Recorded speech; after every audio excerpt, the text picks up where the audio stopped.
skies, bright sun, unseasonably warm for late November.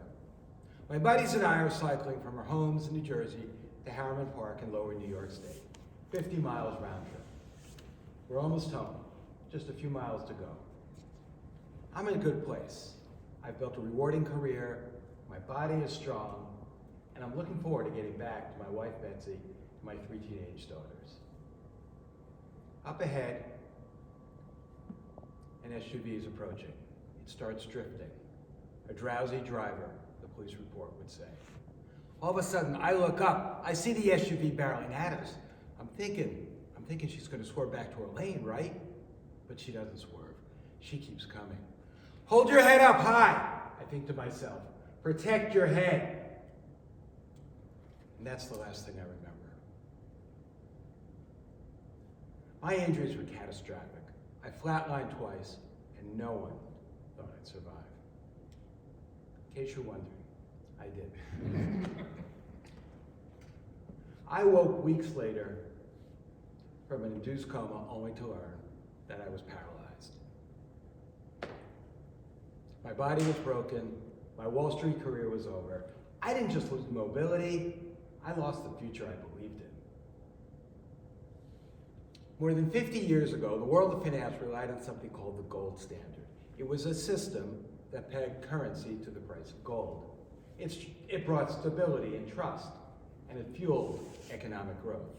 But as economies evolved and grew more complex, it couldn't keep up, and it was phased out. For much of my life, I believed I was living my own gold standard. After all, my name's Gold. I had a thriving career in finance, a relentless drive as an athlete, and a provider for my family. My life felt steady, solid, unshakable. But just as the gold standard of old eventually crumbled, so did mine on that beautiful day in 2011. That gold standard that I believed in, it now felt like a cruel kind of irony. Was I also being phased out? Gold without value? For a long time after the accident, I was stuck in the why me's, until one day, my wife Betsy, who'd been incredibly patient, responded, "Why not you? Bad stuff happens to people all the time. What makes you so special?" Well, that wasn't the TLC I was looking for. But it is the wake-up call I needed. It made me understand I couldn't change what had happened, only how I responded. I had to let go of all that was lost and embrace what was still possible. When I couldn't walk, I found rowing. Gliding across the water brought joy and freedom back to my life. And then I discovered hand cycling and pushed my limits further than I ever could have imagined.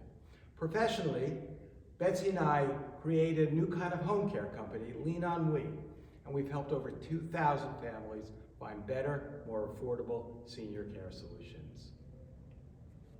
Being open helped me rebuild. What might you discover if you let go of what's holding you back? But I couldn't rebuild alone. Friends, family, teammates, they pushed me through tough times, lifted me when I doubted myself, and celebrated my every milestone along the way. Resilience thrives on relationships, so invest in them, and they'll carry you when you need them the most. Before my accident, my focus was on career, athletic achievement, and the family I loved. Yeah, I had lofty goals and work ethic, but I never pondered a deeper purpose. After everything changed, accepting my new reality and the humility it demanded opened the door to something more. Today, my purpose is making a difference through Lean On We, through speaking, writing, mentoring the newly injured, helping those who face their challenges, and find their way. And it's also about, once again, being the father and husband my family needed me to be. What about you? What gives your life meaning? The gold standard of old was phased out because it couldn't adapt. Success is not about clinging to the past. It's about embracing possibilities, nurturing relationships, and finding purpose. Betsy's question, "Why not you?" can be a wake-up call for you as well. Why not set and act on a new gold standard? not only for yourself, but for those you lead and love. Because the real question isn't why me, it's what now. Resilience resides within all of us, as does the choice to rise. So what will your gold standard be?